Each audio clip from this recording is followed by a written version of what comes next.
మనకు ఒకటే goal. Yes, నేను విశాఖపట్నం ఎంపీగా పోటీ చేస్తున్నాను. విశాఖపట్నం ఓటర్స్ 18 లక్షల మందికి గొప్ప సదవకాశం. ఎందుకంటే ఇప్పుడున్న ప్రతి ఒక్కరు పేరు చెప్పవలసిన లేదు. అది చంద్రబాబు నాయుడు, జగన్మోహన్ రెడ్డి, పవన్ కళ్యాణ్, మోదీకి తొత్తులైపోయారు. చిరంజీవి మరలా పద్మవిభూషణంకు అమ్ముడు పోయాడు. రాజ్యసభ యూపీ నుంచి ఇస్తే బీజేపీలో చేరి క్యాంపెయిన్ చేస్తాడట. అలాంటి బ్రతికే కట్టే చావే మేలని అపోస్తుండైన పౌల్ అన్నాడు చిరంజీవి. 2008లో పార్టీ పెట్టి 2011లో కాంగ్రెస్ కి ఒక మంత్రి పదవికి నువ్వు కాపులందరినీ 18% ఓట్లు అమ్మేసావే. 2014లో నీకు 1% కూడా ఓట్లు పడలేదే. మళ్ళా నువ్వు ఈ 70 సంవత్సరాల వయసులో పెద్ద ప్యాకేజ్ స్టార్ గా మారుతావా? భారత రత్న 3 సార్లు ఇచ్చారు, తీసుకోలే. ప్రపోజ్ చేశారు ఎవరు?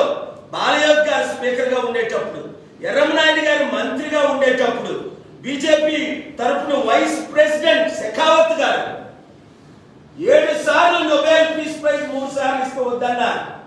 నాకెందుకు నోబెల్ పీస్ ప్రైజ్లు, భారత రత్నలు? తిండి లేని వారికి తిండి. ఈరోజు చూడండి రేవంత్ రెడ్డి గారు ఎంత చక్కగా ఎవరో తీయించారట. ఆ లేడీ ఆ చిన్న దుకాణం పెట్టుకుంటే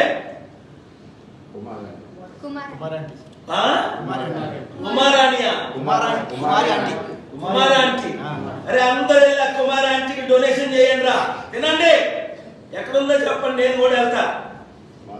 అలాంటి మంచివారిని మనం సపోర్ట్ చేయాలి సరికదా. వీళ్ళ మీద దాడులు.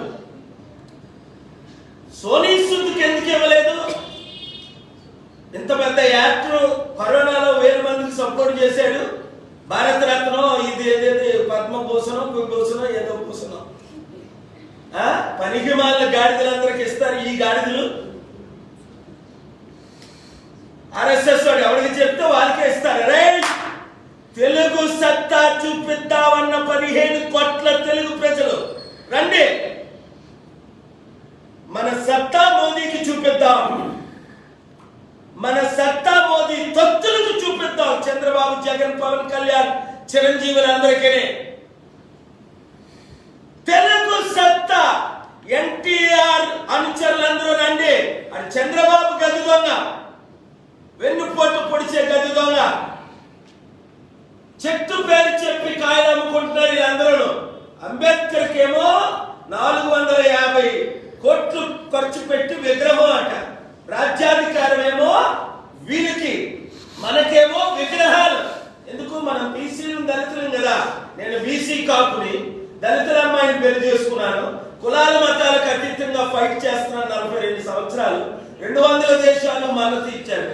ఇప్పుడు చూడండి అక్టోబర్ 2 సమిట్ ఎలాగ జరుగుతుందో చూడండి.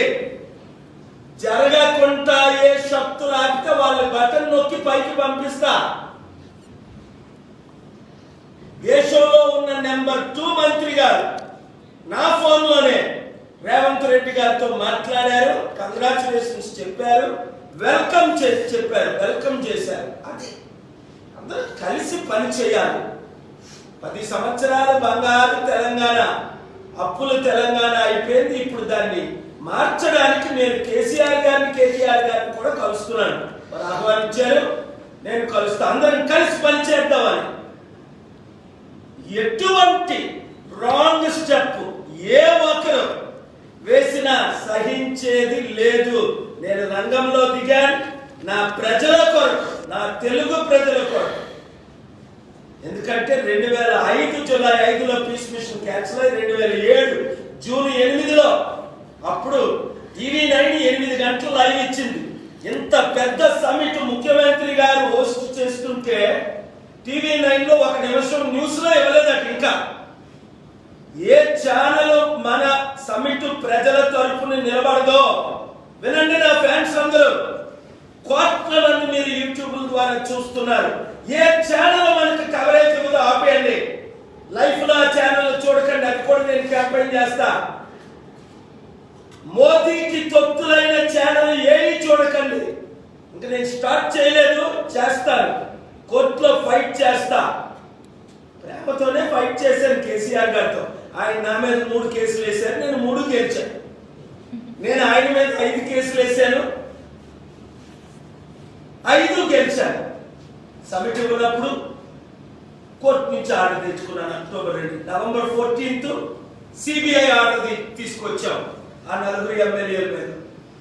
కామారెడ్డి రైతుల గురించి ఫైట్ చేసాం, ఆర్డర్ తీసుకొచ్చాం. సెక్రటరియట్ ఆయన పుట్టినరోజును ఓపెన్ చేయకూడదు అనుకున్నాం, ఆర్డర్ తీసుకొచ్చాం. ఇలా ప్రతిదీ ఆర్డర్స్ కోర్టులు ఉన్నాయి మనకి. Thank you very much.